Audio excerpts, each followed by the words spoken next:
Welcome back to the Underway podcast. Underway is the only way, and today is the day we're going to get underway. We're here today with Benny and Jack, and we're going to be asking Jack about his Torian experience. So last week, Sammy and Jack grilled Benny, put him on the hot plate, and turned him over. He's still sizzling. Still recovering. So now it's Jack's turn to get roasted.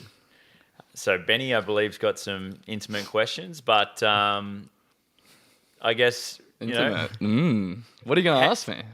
You'll find out. I've got boundaries. We'll find them. Before we get into that, let's. How are we doing today, boys? How we feeling? Ben? I'm feeling good and ready to go. It's another beautiful day here in Melbourne. It's fucking overcast and 13 degrees. It was warmer today, I wasn't didn't it? want to be here. I feel like people have accepted the fact that the weather's shit now, because I feel like there was a period of time where maybe 3 weeks ago when the weather was changing, when it went from it's been sort of warm to sort of cold, where people weren't getting out of bed to come to the gym in the morning. Like things felt a little bit hard, but now you're just like, oh, it's shit, and we just got to accept it. Is this what we've resorted to on the podcast now, talking about the weather? Yeah. Yeah. This is how far we've fallen? What? Hey, Melbourne's probably got the most interesting weather in the world, man. If It you're going to does. talk about the weather That's true. anywhere, you're going to talk Yeah. about it in Melbourne. That's 'cause facts. It's constantly changing. That's facts. It's like CrossFit every day. It was warmer this It's morning. true. It's CrossFit in the weather. It's constantly varied in the weather here in Melbourne. Yeah. Yeah, but I'm good, thanks, Russ. Yeah, I'm feeling good. It was warm this morning. I had a couple layers on, ready for a cold morning, because yesterday was cold. I'm coaching 2 mornings now, so I was only coaching 1 prior, so now I'm coaching 2, and yesterday was cold, and today is warmer, and I was like, I don't know, do I take the jumper off? Do I have it on? It was weird, because it looks cold, but it wasn't too cold, so yeah, that's my thoughts on the weather. Yeah. Well, now we've got the weather cleared up. So, Jack, 2 weeks post Torian, obviously, I'm sure at the time, being there in the spotlight, things are probably, you're not putting too much thought into what's happening, or you're thinking about the competition, but reflecting back now, you've had a couple of weeks to reflect about your experience, and obviously some things didn't go to planned. It just seems to, approaching competition, sometimes, like in the past, you've gotten sick a few times. You had gastro competing last year. I was like, this is the first time Jack's not going to be sick, and he's going to get to compete, and we're actually going to get to see the best version of him out there. But you ran into a hiccup, so do you want to elaborate on that? Yeah, man. Yeah. So essentially, I went to compete at Torian. It's not the weekend that just passed, the week prior. So it's like been a week and 2 days now, and I had a histamine response to a bug bite. So I ended up actually getting up there. Everything was fine. I was feeling good, and then essentially I found a little just what I thought was like a mozzie bite down near my hip. And then that was on the Thursday morning after I stayed in the hotel on Wednesday night. I arrived up there Wednesday, and then I was like, oh, okay. And then whatever, it's just a little. I'm just like, it's a mozzie bite. I thought it was a pimple. I was like, whatever. And then it was growing in size, so it was getting wider, and it was lifting off the skin. It was sort of turning into like a little welt. And then there was another little one next to it, and I was like, yeah, okay. Like, what's this? I'm like showing Sam. I'm like, what do you think that is? What do you think that is? When you've got something and you show your partner, you're like, is that a pimple? What is that? Not normally what I try and show Anna when I'm doing that. Yeah. No, oh, really? Doesn't often work. Often. Sometimes it does, though. And so essentially, I it continued on throughout the day, because that was the morning, and then during the afternoon, I checked again, and there was probably about 5 or 6, and the first welt was pretty large in size, and it was getting significantly itchier, and so I went and booked an appointment with the quack, and went and saw Dr. Matthew Jung, and he was a cool doctor. He was the sickest doctor I've ever been to. He was his service was top notch, 10 out of 10. He was a great doctor. But you're going to call him a quack? Yeah, the doctor. That's just a nickname for the doctor. Have you not heard that before? I've heard of it, but I think it's not like, it's not like. Is it offensive? You're not giving them any praise when you No. say. Is it offensive? I think so. Yeah. Is it? But you're not sure. 100% it's offensive. Oh, okay. Oh, sorry, I didn't mean that. But I'll research that one later. Someone pulled that up, and so essentially, find that out, Sammy. Sammy's in the background over there. Here, Sammy Kane. He's sitting in the background there eating his lunch. So Yeah. Sammy, come on, mate. He's making the view heaps better to look at, Anyways, so yeah, and then went and saw him. He goes, "Yep, you're having a histamine response." He prescribed some medications for me, and then essentially some creams. I'd already gone to the chemist prior and tried a numbing cream that didn't work, and they would just continue to get worse. So he prescribed me a cream for the rash, he prescribed a pill for the rash, 2 pills, Telfast and prednisolone. And one Telfast weaker, and then the prednisolone is stronger. And then he prescribed a cream, a steroid cream for the itch, and just the itch. So, and then and then that night, they started to appear on my feet, and I was like, oh, okay. And then I started to have fluid and stuff under my feet, and then it just got to the point where I literally couldn't walk on Thursday night. And I was like, what the fuck? What's going on? Like, that was my first thought. I was like, this is happening again. Worst case scenario. Like, you can't walk the night before competition. Yeah, I could walk. It was very painful. Yeah. Yeah. It felt like, there was probably like, I don't know, welts this size Are we going to name and shame the hotel? on my feet. Did you think Well, you contracted at the hotel? So where it's at Whatever with the this hotel, we're in conversation with the hotel, but essentially because I thought that I sat on the couch and I didn't have any clothes on sitting on the couch, so I thought, okay, because I was sunbaking in the sun, just vibing, and you know how it be. So don't go to strange places and get naked and sit on the couch. Well, guys. that's the thing. Like Not advice. in the past year, 365 people have sat on that couch naked. Prostitutes have been in that hotel. Like who knows what's been in the hotel? How clean that hotel is. So you decided to sit naked on the couch. Well, no, but now I'm thinking of that now, and I'm like, will I sit on hotel couches anymore? It's something I'm heavily contemplating because it's like they're pretty gross if you think about it. Should we be concerned? I'll just stick to the clean. I'll just stick to the clean sheets. Sam, can we sit here naked, or is this no good either? Yeah. Sam comes from a house with a mum that's a cleaner, so I'm sure he practices great cleaning habits. And so, yeah. No, I competed and I had I was covered in rash in my hips and the swelling in my feet went down enough for me to be able to move around and run, but I was in a little bit of pain and it was uncomfortable but made it happen, and then my forearms were swollen and I had rash on my elbows and forearms, so like I was going into workouts with puffy forearm, like tight forearms, like I'd just finished a workout is what they felt like. You know how you finish like say a farmer's carry and your forearms are just feeling a bit more tight. So they got the pump. Yeah. That's what they felt like. You're pumped all the time. Going into, literally. Yeah, so, yeah. So, not a great place to start a competition. No. Not the best, not the place you want to be when you've been training all year for a certain, like a weekend of competition, and then you're in this situation where you're rubbing creams on yourself and you can fucking barely walk. Yeah. So it's pretty shit. Yeah. Pretty shit. And what did you think when you started starting that first event? What was going through your head knowing that? And obviously, you're just there. You're one of 30. Yeah. 30 other blokes that are vying to to get their ticket to go to the games, and you're just another one of those blokes. And obviously, that you've got this handicap. You've got a handicap before you even begin. What's going through your head?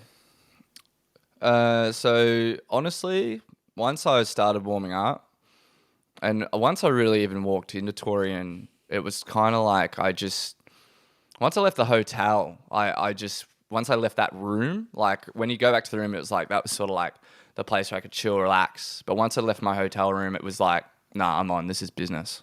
Yeah. So you didn't have a second thought about it? It's like you're just going to give it your best crack. There were times where I was reminded of it when I'd feel slight discomfort, and I just gave those thoughts no attention. Yeah. Yeah. Sweet. Yeah. I mean, not sweet, but I mean, you can't do anything about it, really. Like, well, you learn a lesson. You learn a lifelong lesson. Don't sit on couches naked. So that's at least one of us was bound to learn that, get taught that lesson. If it wasn't you, then someone else would have. Your boy just likes to chill, you know. He likes to chill hard, you know.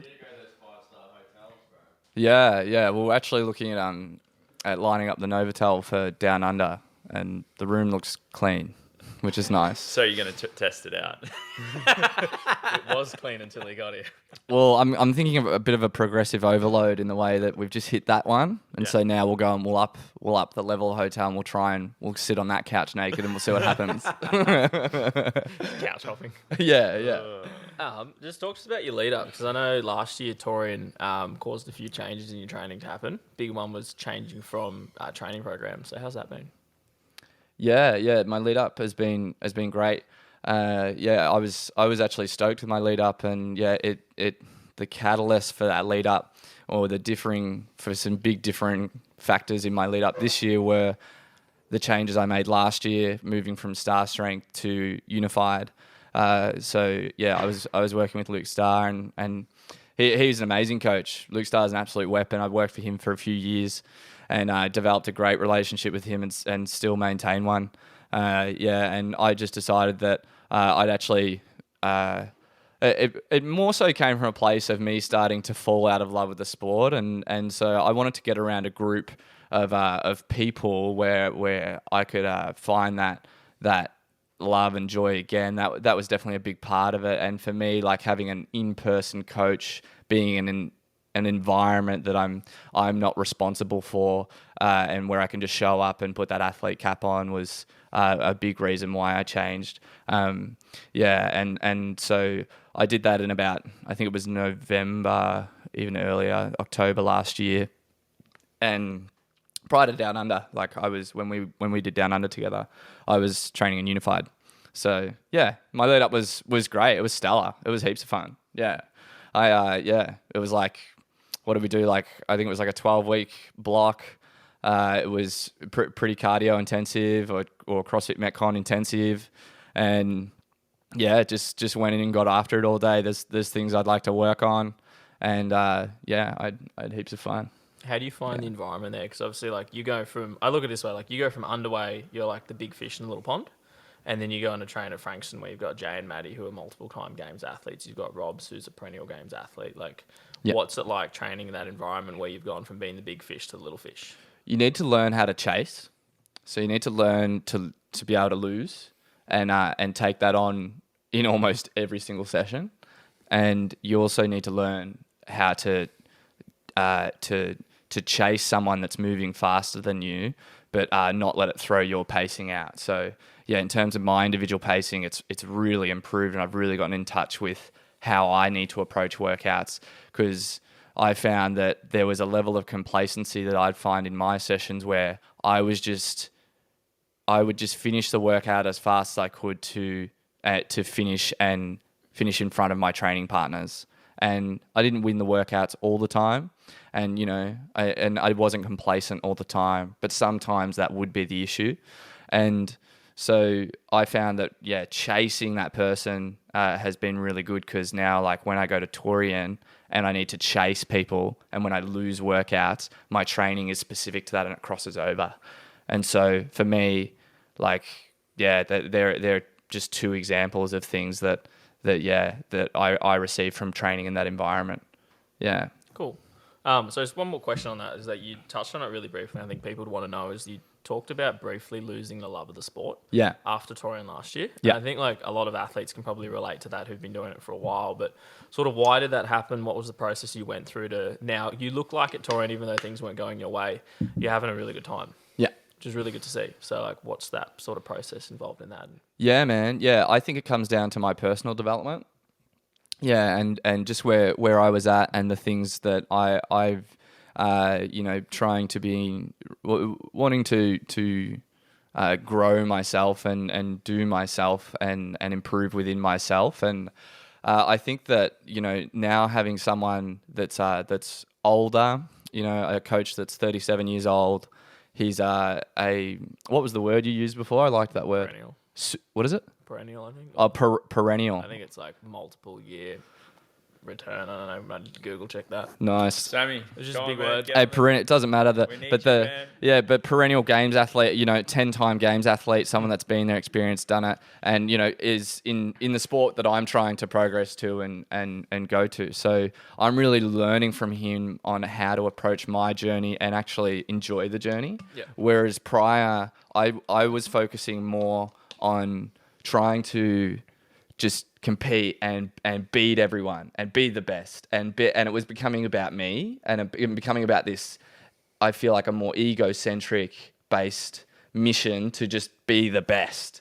And it's like, although that I still want to win and I want to compete hard and I want to beat my competitors, it's what's more important to me now is actually enjoying the process every single day and enjoying what I'm doing. And not like I look at my training and I look forward to it. And, prior I was looking at my training and thinking, oh, that's just stuff I've got to do to win. It's like I wasn't really valuing the nitty gritty and being a true, student of our craft. Yeah. So I think that a lot of people can probably relate to that with sort of, really any endeavor in life. If you're trying to achieve something, if you get so caught up on the end result that but you hate the process of getting to that end result, is going to become very, very challenging if you're not having a good time, because that's not something you want to. If you hate something, you're not going to get up and do it every day. Well, you might for a while, but then No, you're just going to get burnt out. you're going to At you're some not in a point. good headspace. So Yeah. I mean, I think training, like especially in training, because training's not easy. We can all agree that training's not easy. Yeah, and I suppose as you train more, you condition yourself, and it becomes more enjoyable. It's not because you can get over that hump of it isn't easy, but actually I like this bit of I like to push myself, I like to challenge myself. It feels good, and it feels good that when I accomplish something, and I think that is a lot more enjoyable when you're training with other people. So when you can have the best training program in the world from the best coach in the world, but if you're doing that training program on your own, that's going to be a slog. Whereas if you're having a bit of banter with some mates and you're both doing the program together, or there's a group of you doing the program together, or like we do in class where we've got a heap of people all doing the same thing, it all of a sudden becomes a hell of a lot of fun, because you're less worried about doing the shitty work and more worried about you're socializing, you're having fun, you're doing the shit stuff together, and then it feels like it's just that little bit more rewarding at the end of it, because you've got through something really tough with a bunch of mates around you.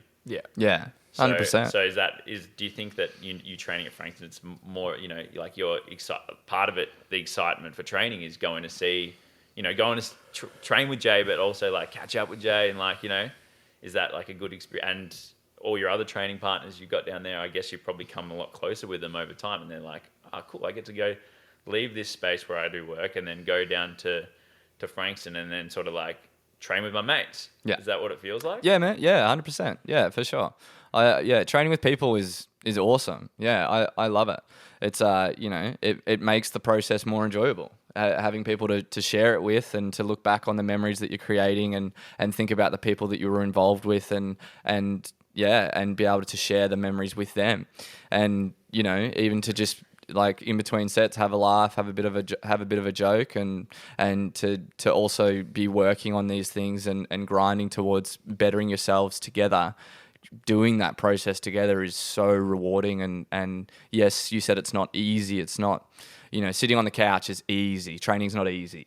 It's something you have to use effort and go and do and go and get after. And when you're doing it with mates and you're doing it with friends, like it's awesome. I love it. It's sick. Yeah, definitely makes the journey more enjoyable for sure.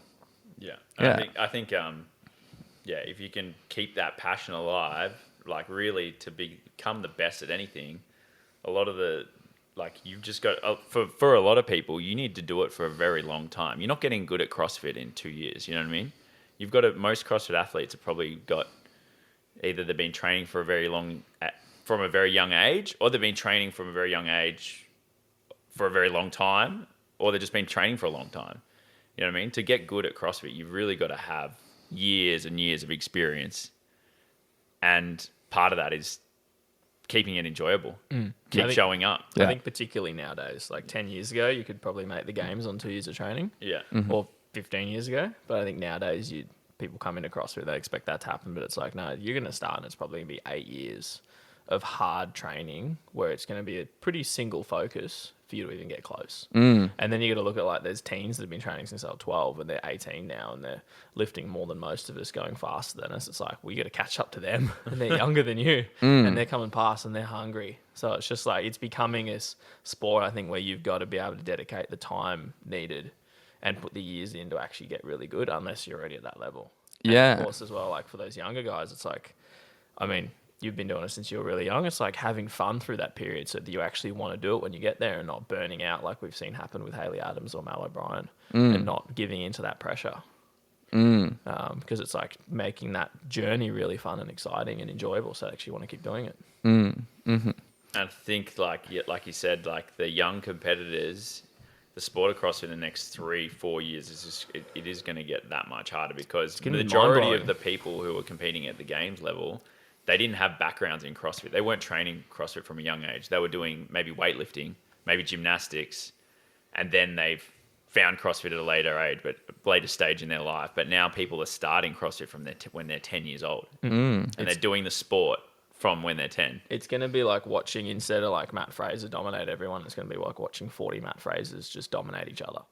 And like, no one's going to know who's going to win. It's going to be sick. Like they're all going to be snatching 130, 140 kilos. They're all going to do 30 unbroken ring muscle ups. It's like, who's going to win on the day? It's super exciting. Yeah. Yeah. It's going to be amazing. And I think the respect of the endeavor is increasing. I think that because it is a harder challenge to get to the games, that when you get to the games, that the more fulfilling that will be, and the more that I respect getting there, and how much work it actually takes to get there, and how much I actually need to dial in on these 1%ers and commit to this thing if I want to make it there. And so, yeah, I would say that, in my dip, where I wasn't feeling connected to CrossFit as much, I think I was on the edge of a Dunning-Kruger curve, where I have now opened my eyes to the understanding of how much respect I actually need to have for this thing, and that you actually kind of need to be lucky.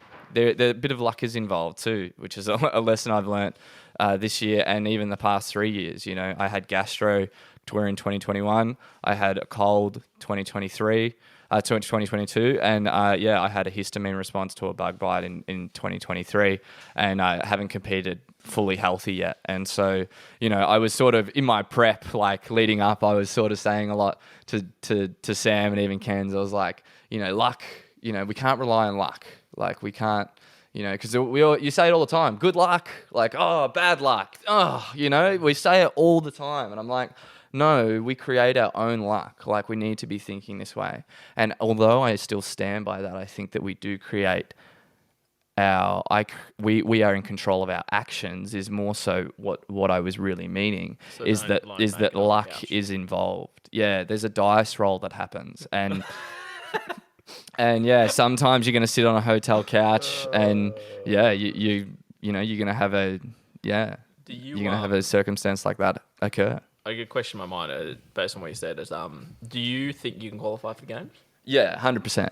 Yeah, 100%. So you go into the gym every day and that's your single focus, is doing the things, or you wake up in the morning and it's when like I'm in the that's gym, your focus is qualifying for the games? Yeah, when I'm in the gym, and it's like I look at it like I stack it like priorities kind of thing. Yeah, and so it is a huge goal of mine. Yeah, absolutely. Yeah, right now I work, so that work supports my goal to get to the games, and without working, I that goal to the games no longer exists because I can't pay for food. I can't pay for a house to live and sleep. I can't pay to get to these events. Yeah.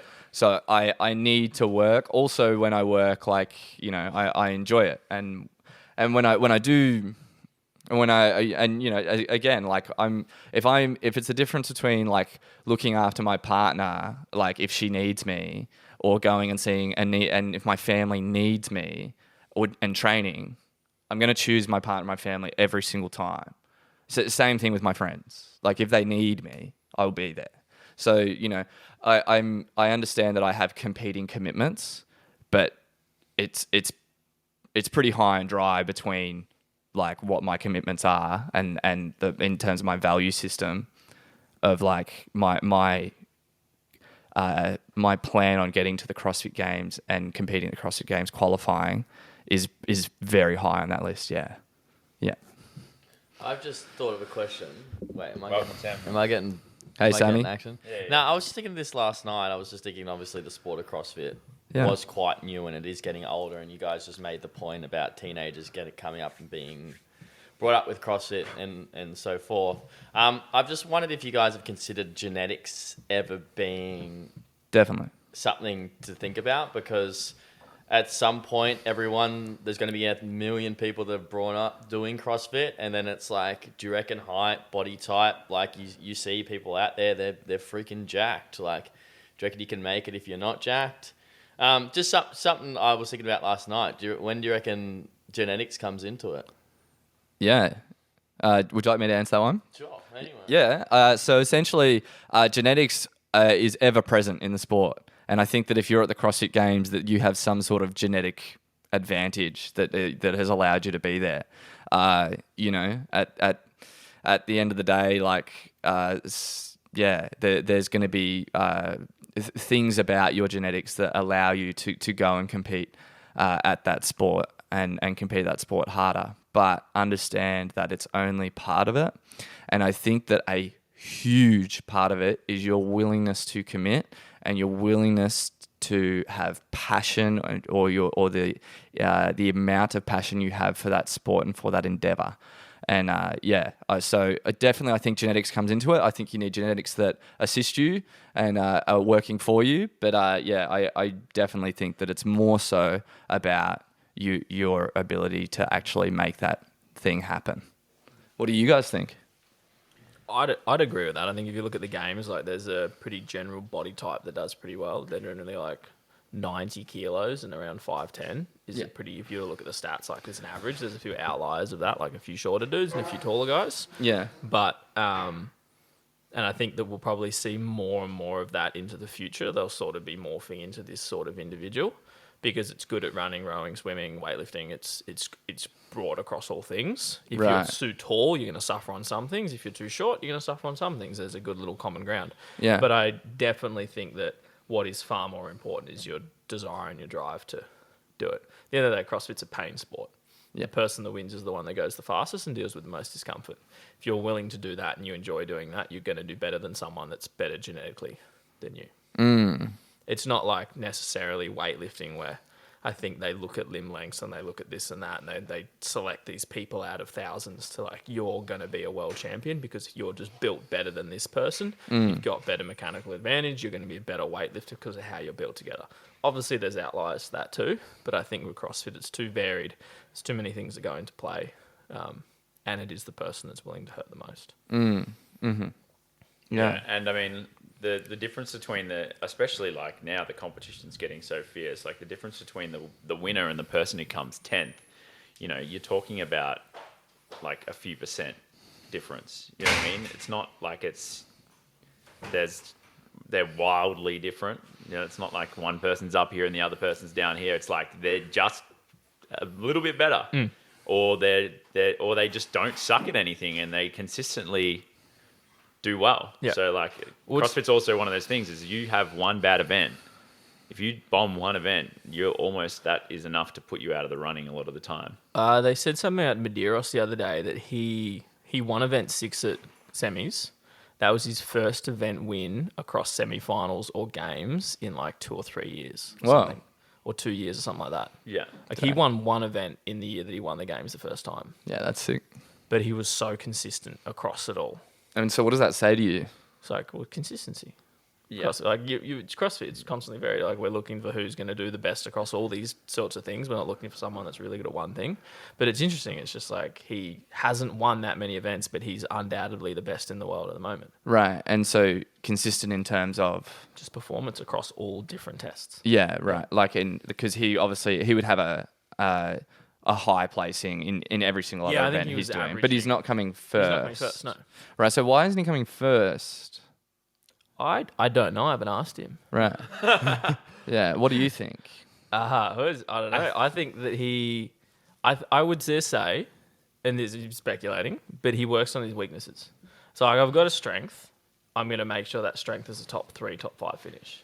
But if I've got a 20th place finish, that's going to really, really hurt me. So Yeah. he's bringing his 20th places up to like 10ths. That makes sense. And then 8ths and 7s. So then he's got these top 3 finishes, and then a bad event for him is a 7th or an 8th.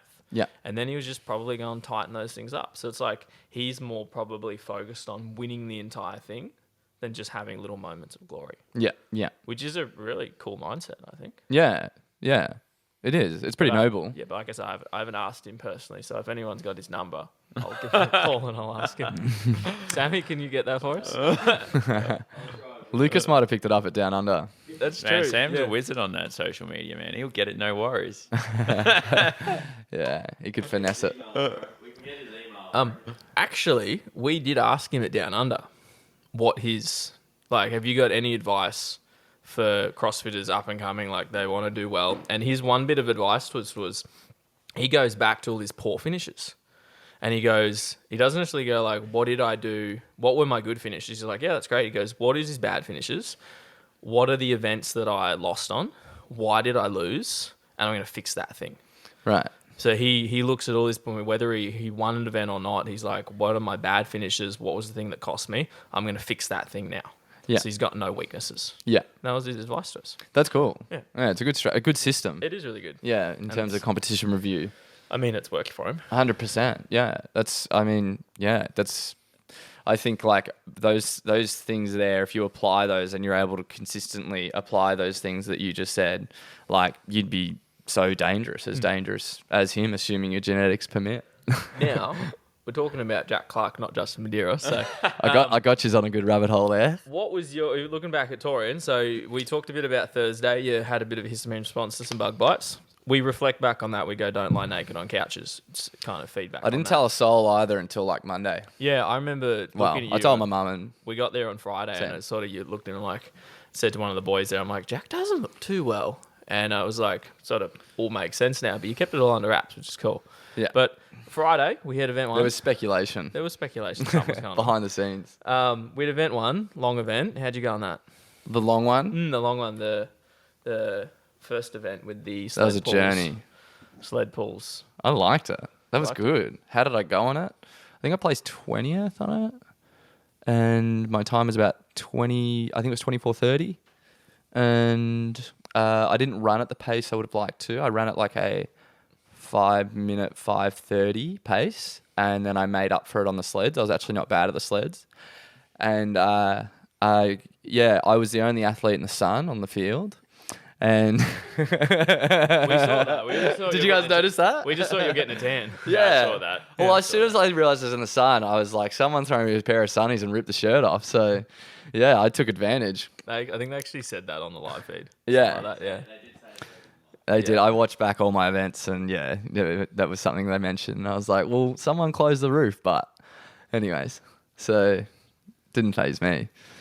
And yeah, it went well, man. Yeah. What would you like to know? Oh, I was actually just going like, did you have rather than going over all the events because they'll take forever, did you have a favourite event for the weekend? Yeah, Linda was my favorite event. Linda? Yeah. Why was your favourite? Because I executed it perfectly. Yeah. How'd you do that? If perfect exists. I went out heaps slower than I thought. It's a I bad strategy. I did it in training, and I did what Benny did, to be honest, in training, and I blew up, and I got like 18:30 in training. I finished a minute and a half past the cap, and I was like, okay, damage control this workout. And then we did a couple of like Linda-esque type workouts, and I just like Rob was sort of giving me some advice, and I was watching Jay do it, and I was sort of like the cogs were turning on how to do it, and then I was just like, I just humbled myself really, and said from the start, I'm like, look, do you set a 10 deadlifts unbroken, break up the bench press all the way to the 5s, break up your deadlifts all the way to the 5s from 9 to 5, and do singles on the cleans, and just move through the workout at a nice smooth pace. If you can speed up at the end, speed up at the end, but walk from each exercise to each exercise. Don't get too hungry, and just like execute well. And yeah, so 3, 2, 1, go. It started. Everyone ran to the barbell, and I walked. And then I got like 10th in that workout. And so I'm like, sweet, top 10 finish. And in the workout that I thought was going to have to be damage control. So that was a win for me. I was like, sweet, when you can execute a workout like that, that really got me excited and pumped me up. And I was proud of that finish, I'd say. So with all the workouts, obviously you knew about them. How far in advance did you know about all these workouts for Torian? I found out when they were posted on Instagram. So it's like 3 weeks-ish? So 2 weeks. I 2? think. Yeah. So you a couple of weeks, and obviously you practice all of those workouts? Yeah, we tested all of them but the first one. All of them but the endurance-y one we were just talking about. Yeah. And knowing what you did in training and how you approach those workouts in training, because I imagine you've done them all. How did your training performance compare to your performance on the day or on the weekend? Yeah, so my training performance compared to my performance on the day, I actually did better in Linda. That was one, Yeah. and I think that was due to execution. I was a bit silly in training, and then on the rope climb workout, that did not go well. Yeah, but I imagine that would have been a workout that you were confident with, like the rope climb workout and the Test 6. Yeah. Yeah, so probably like from me as an outsider watching, you're probably your 2 worst events was the ones where you should have done well, where I think you didn't do as well as you should have done. Right. Was the ring complex and the pistols, Yeah. where and the legless rope climb one. They're probably the 2 glaringly obvious ones where you could have gone like, I could have done so much better Yes. if I'd done some things differently. Yes. And you tested them both in training. So how did that? Yes. I imagine those are ones you did well in training. Multiple times we tested variations of those workouts and in you training. would have been confident, Yes. like you were super confident in your ability on those ones. Yeah, I was confident in my ability on all of the workouts. Yeah. And the difference with those ones is I thought that those workouts would be higher placing workouts for me. I was more comfortable in those workouts. Yeah. Yeah. I knew I'd have to hurt for it, but yeah. Do you think that? Well, obviously, you're coming in, you're not 100%, so obviously that's playing a big role in why it was possibly your performance wasn't as good as you hoped. But do you think that you could have changed some things like you should have changed some things, or like reflecting back, you could have changed some things, or Absolutely. were you not counting or taking into account the fatigue from all the other workouts leading into that workout? So obviously in training, you've probably done it as maybe your sole piece for the day, whereas you've just done like a 25-minute endurance event a few hours before completing that ring muscle up complex. Like, do you think that is probably something that you may have not taken into account, and why you didn't do as well as you'd hoped to do? Or do you think that's just like, I came out too hot and I should have been like, probably I would have done better if I just like pulled the pedal back a little bit? Yeah. You're asking me how I could improve those. Yeah. Yeah. How do you think, like, those events, reflecting back, and I imagine you those have reflected tests back. Yeah. Do you think? Yeah. So so event 2 was the event with the go rack and the muscle ups. And so what happened on event 2 is I came out and did 17 burpees on my first round, and then in round 2 I did 3 burpees, and in round 3 I did 0 burpees. Yeah. And so obviously there's a clear drop off in the amount of burpees there, right? I think that's an obvious one. And so what happened was I started failing muscle ups. Yeah. Yeah, and so essentially, yeah, that workout. In hindsight, I would have I I would have gotten a go rack. This would have been to be the most optimal in my training. I would have gotten a go rack and practiced to ring muscle ups with a go rack, which I didn't do. I thought that using the weight vest and putting both plates in the back would be fine, and that would be translate across the experience of that exercise enough. I would use, and so that's one thing I would have changed, would have used a go rack in training. And then I would have used longer ring straps in training, and I would have practiced my muscle ups with the longer ring straps, which I didn't do. And then thirdly, if I hadn't failed a muscle up with that weight vest on in training. Actually, I failed one, and it was my first one that I did in the training session we did, which was a session where we were just supersetting front squats and sets of 5 unbroken reps of the complex, which was the toes to bar ring muscle up ring dip. And we failed the first one. Jay and I jumped up on the rings, we did it, and we just underestimated it, and we both failed and just like looked at each other like and laughed and like got back on the rings. It was funny. And then we got up and and then I did unbroken sets of 5. I probably did 10 to 15 unbroken sets of 5 prior to Torian Pro, and the ring muscle ups weren't highlighted as an issue at all through my training. And so, I was to start failing muscle ups. I was very surprised. And I completed that workout multiple times where I 2 times on 2 occasions where I had actually gotten 17 reps in every single round of the burpee box jump overs. And so I went in planning to execute on doing 17 because I knew I could do more than 17 in the first round. And even though there was a tiebreak advantage of getting more reps in the first round, I still came out a little bit slower, or what I thought was slower. And it just didn't pay to do the rings just happened to be harder on the day for me. For whatever reason. I know other athletes had issues too, like they were failing and weren't expecting to fail. And I think I could have spent more time doing ring transitions. I think I'm actually weak in my ring transition, and I'm someone that relies on my hips and my hip pop to get up and over the rings. But because I've got a weight vest on, I can't actually get as high with my hip pop. So then I catch lower down here in my ring transition, and then I didn't have the power to fight through that, especially under fatigue. So they're probably 3 things I would change, with that workout. So if going back to, the Medeiros tip, does that mean that you're going to be doing like weighted dips every week to make sure that you like can't fail it? Like if you've got 60 kilos, 80 kilos strapped to you and you're doing multiple reps, surely then that press out or like even if you catch low, you're so strong that you're probably never going to fail.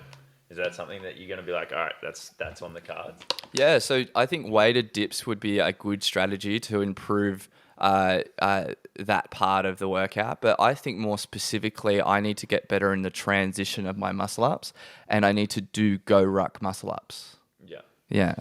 I just had a quick look though. That was actually your 3rd best finish, that workout. Which is crazy. Yeah. Because I think it could have been a lot higher. Yeah, so like for me, I'm just having a quick little look here, and I'm just going, how can Jack get better at what's going on? Obviously, the first workout you came 19th. That was the longer one, which has always been a huge weakness for you, but it's pretty good. 19th, but it was specifically you just look at the numbers, and it just looks like it's like 3rd day. Do you think that? Well, can you just label my placings for me? So you've got 19th, 16th, 10th, 8th, 21st, 24th, 20th. Oh, yeah. And to me, it just looks like your 3rd day. Are you not good at competing? Like have you considered that? That like the 3rd day is something you need to work on, and how would you work on the 3rd day? That's a great question, Sam. And I think that my ability to compete is improving as the years go on.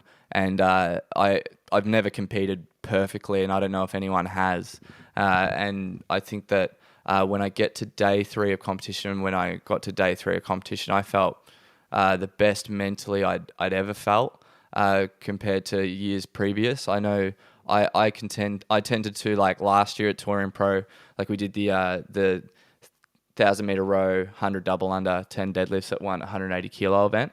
And I sort of went into that workout and I felt, that lazy feeling, when you sit on the couch and you're like, oh, I don't want to do it. That feeling. Like I felt that and sort of had to make it happen and went out and did it. And like I broke on the 9th deadlift and probably should have just held on and just gone round back for it or. But yeah, there was definitely a level of being able to show up on day 3. That's a skill. You need to be able to show up on the last day and run and sprint over that finish line. And for me, I even notice like in other areas of my life, I don't like sprint over that finish line. Funny example, like when I'm eating. Funny, I was talking to Jacinta this morning. We were just talking about the idea of being an emotional non-eater. So like when I get like emotional about something, I'll be like, oh, I don't really feel like eating. My appetite is suppressed. And so, so that can be like whatever it is, whatever's going on in life, like that I just am emotional about, X, Y, Z. If I'm finishing like a meal, I might leave a couple bites on the plate. And it's like, no, finish the last couple bites and eat them like, That's what I do every meal. eat them like you ate the rest of that meal because you're not done. Because I get to the last couple bites and I go, yeah, I'm done. I go, no, mate, lick that plate clean. Like finish it, right? It might sound funny, but these are the 1%ers because when I do it there, I go, I'll just do it in training too. You know what I mean? When I'm not feeling it. Because I'm not feeling it when I sit there at the dinner table. And so when I've got a few bites of bagel left, bang, smash them. You're eating them. Yeah, in they go. Go on, you mate. Good job. All right. Take it to the dish. Now let's do the dishes and let's put them in the dishwasher and do that program finish and get it all squared away. Square it away, And same thing as like calories on an assault bike. I justify in my mind that I'm allowed to get off at 14 cals or like start to slow down and let the pedals sort of ghost ride to 15 and then exit off the assault bike. No. Finish my calories on the assault bike. The set prescribed was 15. Your intention here was to do 15. So do your 15 and do them hard and finish them. And then get off and move on to the next thing and give it your best and be present. So in terms of that day 3, it's harder to do that on day 3. And that is all, it's the finish line. The thing about day 3 is that rope climb, test 6 was dependent on the seated legless rope climbs and your ability to be able to do those under fatigue. And for me, I'm pretty strong at rope climbs. Like they're probably one of my stronger movements. I find that when I can do a rope climb or fail rope climb, rest definitely 60 seconds and I'll get back on that rope and I'll go again. I could do a 20-minute EMOM of a legless rope climb every minute on the minute. I'm confident I could go to the gym and do that now. I, on that competition floor, experienced an anomaly in my rope climb ability. And I would attribute that to the puffiness in my forearms and my forearms not functioning properly. And I hate excuses. And I think that I could have waited 20 more seconds before I got onto that 4th rope climb, because that's the one I failed and got stuck at and wasn't able to finish the event. I could have waited a little bit longer before I did that. But I was just falling to the level of my training and completing my rope climbs how I usually complete them, and went in with the mindset that I'll be okay to go now. To add to that, I think you were okay to go. Personally, I think you just slipped. That's like, I know we can say your forearms were fatigued or not, but to me, like, you did the rope climb. It was the. I'll tell you right now, I slipped. Yeah, it was. I'll tell you right now, and I slipped because I was fatigued. Yeah, it was literally because I couldn't hold on anymore. Yeah, it was literally the last bit down. It was was it the last one? I think it was the last one down, and then you slipped, and our whole row just went. And lean back like fuck. Yeah. And then you went back up 60 seconds and then it's just nothing there. Yeah, and I couldn't. I was like, "Where's my pulley power gone?" I'm like, "This is so." Anyway, I just had to wait, and I think I actually that moment there is more for me about how I actually handled that, because for me, like, I think in previous years it would have stressed me out. The dummy or something. Yeah, would have spat the dummy, got vexed. I wouldn't have been rude to anyone who like started throwing shit around or anything. Like I wouldn't have done that. You know. Players do it all the time, man. Well, that's it. Yeah. All right, grab the judge's Someone get clipboard Jack a and tennis racket. I just grab my judge's clipboard and just knee it. Just knee it in half. I karate a 1-inch punch it. Hold the clipboard for me. Yeah, anyways, and so and I was stoked on actually how I handled my ability on how I handled it, you know, because I felt the emotions come in and I was like, nah, I ain't doing that. Like I'm sick of that shit, you know. I'm like I just want to take this experience in. Rob Watt was there. He was in the same situation. I went over to him.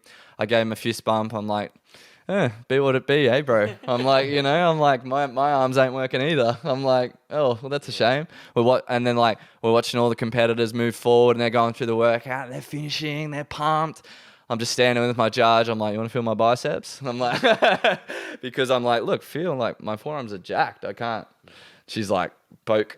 And yeah, anyway, I was just having a bit of fun. Like, you know, just continuing to enjoy the experience even though I'm facing adversity, because at the end of the day there's always going to be adversity, and it doesn't control my ability to enjoy myself or control my ability to enjoy myself. So yeah, there will be times where like that's a skill and that'll be tested for me. I'm not perfect. I don't claim to be perfect at all for a second, but that's something I'm definitely learning and a lesson that I'm growing towards. And yeah, so for me that workout, I think that I physically wasn't functioning at my best and was halted because of that.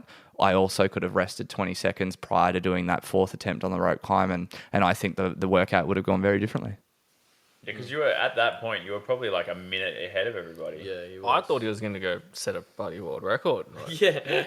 I knew it was a good workout for you. Yeah, Which is so like, did I. Yeah, I was think like, bang. when you know it's a good event, like Yeah. you And- went out hot, but I did. but you were holding it. And Yeah. that's the thing. Like, it's And- easy to make those mistakes on the spot. Probably if you'd gotten through that rope climb, You'd you have been probably fine. would have finished a really, Yeah, really, honestly. really good time. And then it's like I heard like you did slip at the bottom of the rep. Like you got 5 centimeters of the rep left. Like it's harsh. Yes, And but completely my fault. yeah, but in saying that, it's like, how else are you going to learn? It was either going to go good or it was going to go bad, and it went bad, and it's like, fuck. Yeah. Do you think your results were a true depiction of your year's work? Years work? Absolutely not. The placings you're talking about? Yeah, I mean, like. Yeah, I mean, I think I could have competed, and finished with higher results if things were going more ideal in terms of physical. Because they marketed it physically. as like you're the fittest person in Oceania. So you came. What'd you come? 22nd. So like they would arguably say you're the 22nd fittest person in Oceania. I don't Do you think think they're- that's true? I don't think they're indicative Right. of how fit you are. Yeah, that's At all. that's. Yeah. Yeah. Yeah, you agree with me. Yeah, thanks, bro. So So, I yeah. think that your question is, do I think that CrossFit market that they are the fittest people that win Torian Pro are the fittest people in Australia, New Zealand? And I would say yes. And the reason I think that is because that the way I define fitness is to be to be a jack of all trades, is to be great at the 10 general physical skills and be equally balanced across them. And whoever is the most proficient in all of those is going to essentially be the fittest in my mind. And you could argue that CrossFit didn't test all 10 physical domains equally, and there was a biased athlete that came out of it. But again, like Jay won again. Yeah. He won, and he won last year, and yeah. So, I think that it is producing the fittest athletes, because tell me another sport that does. I don't think one compares. You say high rocks. We do high rocks and we do sled pushes and we do running, and I'm like, okay, but you don't test one at max power. And so if you were to put someone in front of a deadlift bar, every high rocks athlete, most of the high rocks athletes in them that would not do as well as CrossFitters. Yeah, I was just more going along the lines of like, do you think your placing was was where you sit in the ranks. That was more of the question. Yeah. No. Yeah. That's what I thought. Yeah. But that's okay. yeah. That is completely okay. Going back as well, do you think as a youth you competed, like, because obviously you're saying that you need to work on your competition. Do you think you should have competed more when you were young, or like, don't know. What do you think? I competed a fair bit when I was young. Yeah. I did a fair few comps. Yeah. No, I think I competed enough being a young fella. Yeah. Yeah. No, that's all my questions out. Yeah. Yeah. Sorry. Yeah. I was going to say where to from here, because like Yeah. talked about the comp, you've got some few big reflections on it. Obviously, you're proud of. It sounds like you're proud of your performance. Yeah. You're in a really good headspace, but you're like, there's that like little dog in you that's like, I want to fucking show the work that I've done. Yeah. And I can feel it. So next, I'm like, oh, you going back training? Like, yeah, I'm training. It was like Tuesday. We finished touring on Sunday. I'm like, oh, Jack's training. Yeah. Like, he's hungry. And so, like, Yeah. what are the plans? Like, you're doing these down unders qualifiers in 8 weeks, 10 weeks. Yeah. I think it is. 100%. 11 weeks, something like that. 100%. So you're. I will compete eyes it on down under individually this year. Yeah. Yeah. Sweet. Cool. That's where to from now. Yeah. What are you doing in the lead up to Where that? to after this? To training. to training. Yeah. What's the lead up look like? So have you Yeah, talked man. to, sorry. Have you talked to Rob? Have you got a plan? Like, what are you thinking? What are you working on? Yeah. Rob and I have had we had a more in-depth chat and actually haven't reviewed Torian yet. We're lining that up and are going to do that. And we're talking about my weakness generally is actually that I'm not conditioned enough. Is a conversation we were having the other night, and and Conditioned enough in sense of like compared to pure my other. aerobic conditioning. Yeah, or yeah. Just like engine or like Yep. stamina or stuff like that, like or just everything. All the above, man. All the above, Yeah. My ability to complete those CrossFit Metcons is not as good as the other boys out there, and Yeah. I hide in my ability to weightlift and my skills essentially. Yeah. Yeah. And so I've always gotten away with being able to do like good gymnastic skills. My handstand push-up sets are pretty consistent. I'm able to rope climb. I'm able to ring muscle up and can do that under fatigue. But in terms of like that first workout, test one, the longer 30-minute cat with the simple machines where you just have to output for 30 minutes is something that like I want to become great at. I want to get better at that style of event. Even the second event where it did involve the skills, but it's like burpee box jump overs with a weight vest, like or go ruck. Like who can in this room can just like knuckle down and do like 1 minute max effort for repeats of burpee box jump overs with a weight vest on and stay efficient and recover well on the fly. So yeah, for me, like I want to really be able to like work on the art of the CrossFit Metcon. Yeah. That's cool. Yeah, it's exciting. But even you guys will probably feel this, like even me talking about this now, like the words that I'm saying are very like I am happy. I am proud of how I competed. I understand that there was a bit of bad luck involved in terms of what happened to me physically, and I'm kind of angry. I'm kind of fired up. Like you know what I mean? There isn't a level of emotion that I'm carrying, and I'm like, I want to go and compete and do well, and I'm like feeling that in training. So I feel like for me, it's like about consistently applying that, and applying that along the way. Awesome. Let's. Yeah. I mean, I'm definitely excited to see you competing it down under later this year. And I know you will. Thanks, man. I know you will be there, but I'm excited to see you at 100% peak performance and see what you can really show. The rest of the world what you can do, because I know you can do it. Like, I mean, we've seen glimpses of it at the gym. So, I mean, Thanks, dude. I guess it's on you now. Yeah, and showing the world is half the story. Showing myself is the other half. Yeah. Yeah.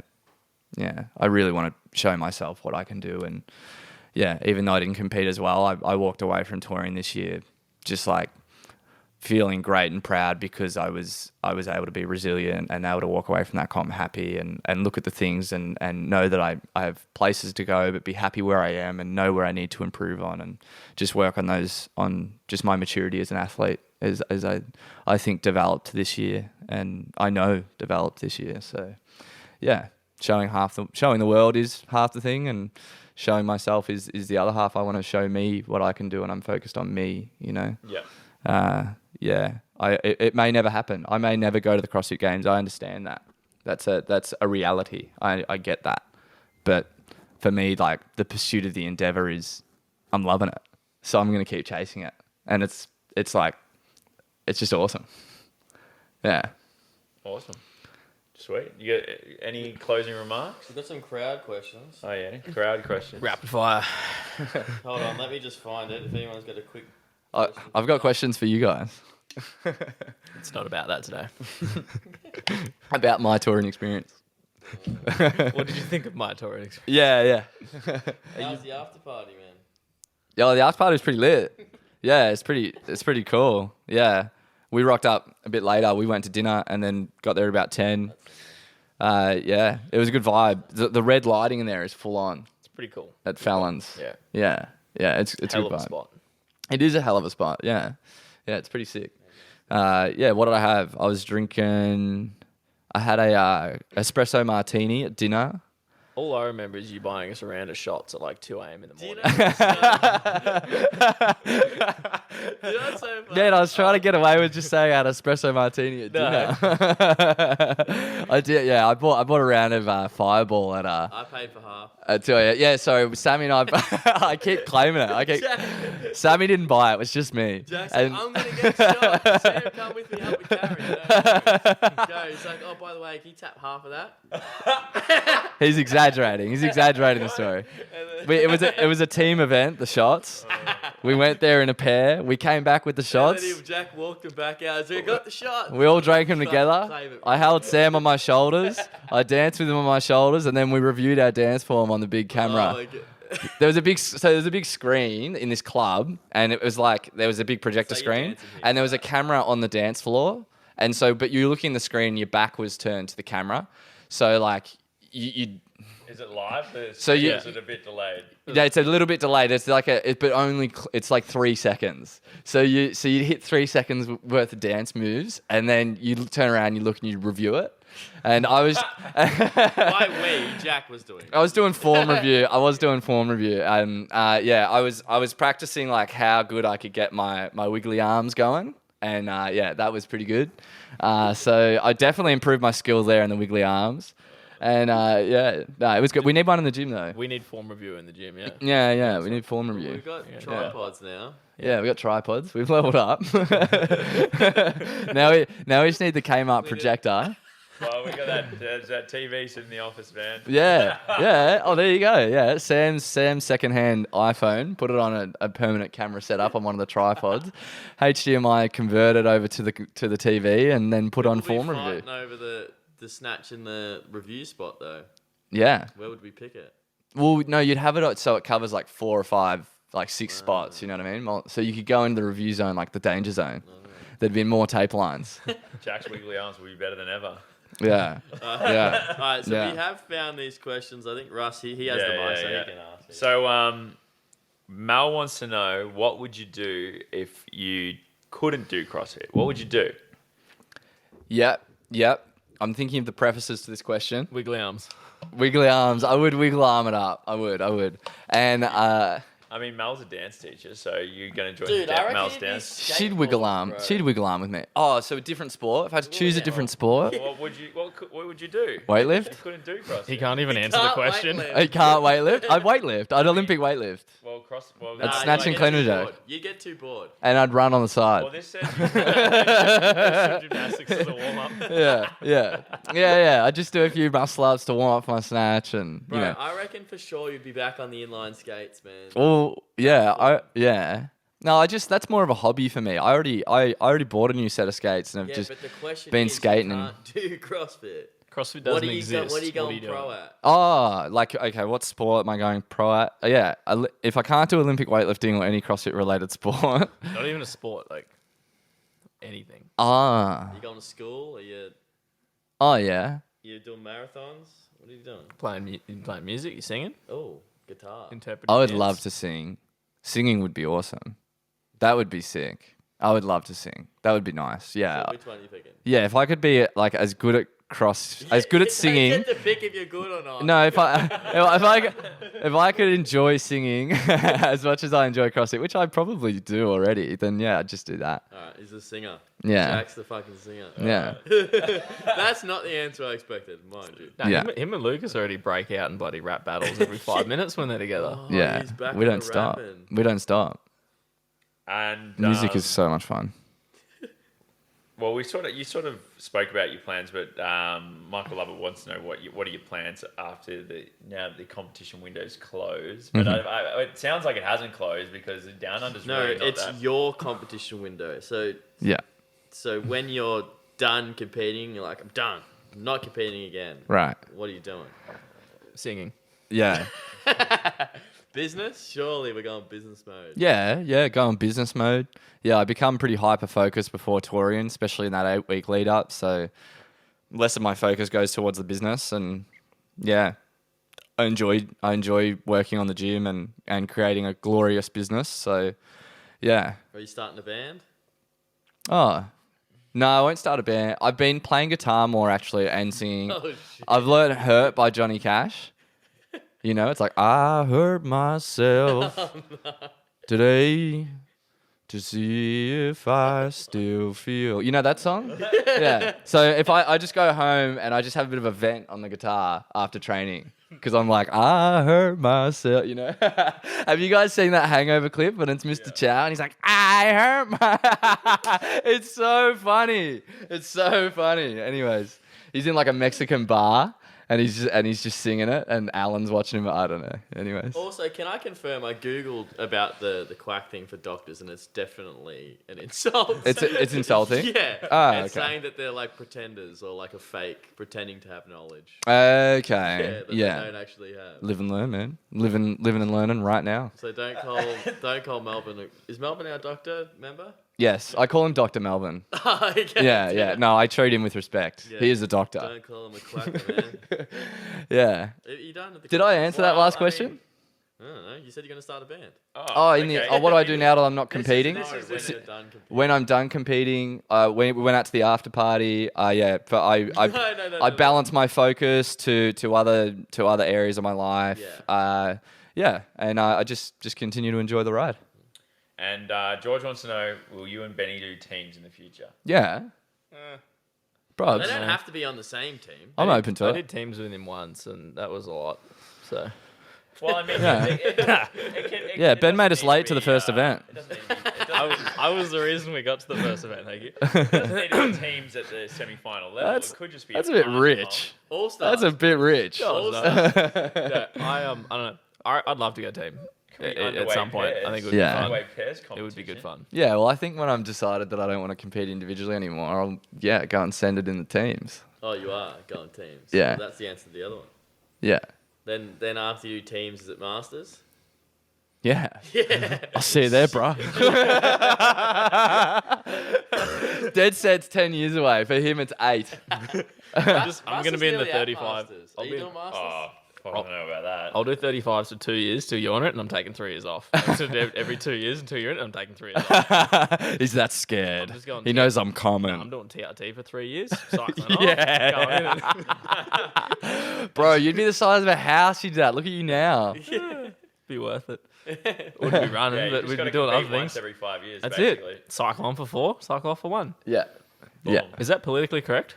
Are we allowed I to don't say think that? so. That's pretty. Oh, we're allowed to say whatever we want. There's only one rule on the podcast, which is Respect people. we're not allowed to swear at something. Oh, each yeah. other. Yeah. Like you can I don't say, know there was rules. I didn't know there was You can rules. say- Russ wrote the rules. you can say like, oh, that's We wrote the that's- rules together. That's fucked, but you can't say I don't remember fuck the rules. you, Jack. You know what I mean? Fuck you, Jack. Yeah. Yeah, that's against the rules. You're off, Benny. You're not going to be here next week, dude. You can't get you back again. Fuck you, I Russell. reckon I'm the getting rules.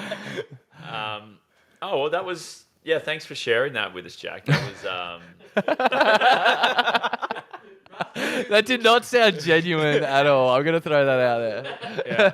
Yeah. I don't think Jack's Nah, coming it back was- next week. Gonna do a cycle of while cycling TRT of cycling. Well, you did A cycle of cycling while cycling steroids. TRT. You did steroids the day before Torian, anyway. Yeah. Yeah, just continue doing that. Yeah. Oh yeah. One line You gets taken actually did. completely out of context. Yeah. You did. You got Completely. you went to what did you call it? He went again? to a quack doctor and got steroids. Yeah. I did. Yeah. I got non-performance enhancing steroids. They're only performance enhancing if you're sick. And I got a TEU. What about Signed by the acid doctor. pump steroids, man? Yeah. Isn't that? I take acid pump. Yeah, man. I don't know. You'd have to. I emailed. I think it's drug testing at CrossFit.com and got some responses. And yeah, they said just to apply for the TEU and then go through that process if you need to. But it wasn't an issue. Sick. Yeah, Alright. because top 5 got drug tested, so I didn't need to worry No, about it. I'm sure people are gonna really love to hear about your experience with Torian, and I mean, and genuinely, I think people are more excited about seeing what you can do it down under, and when you don't sit on couches naked and see what you can do. Yeah, yeah. I mean, look, any couch out there, you need to know right now. I've got a personal vendetta. I would love to walk into the athlete area, just like walk in and Jack's just sitting on the couch naked. I don't know who you are. I don't know where you are. But if you are a couch, I will find you. And I will sit on you naked. You better. All right, I think it's a good note to leave Ben, on. wrap it up, man. You're the guest. Sam's gonna come out and there's gonna be plastic all over this couch next week. Like a Dexter episode. I don't think I can wrap it up any better than that. Awesome. Thanks for joining us, guys. Yeah. We'll see you here next week to do it all again. Thanks, boys. Thanks, Benny. Thanks, Jack. I'm Thanks- not coming back though. Thanks by for the way. having me on. Thanks for having me on. See ya. See you guys. Till next time. Bye.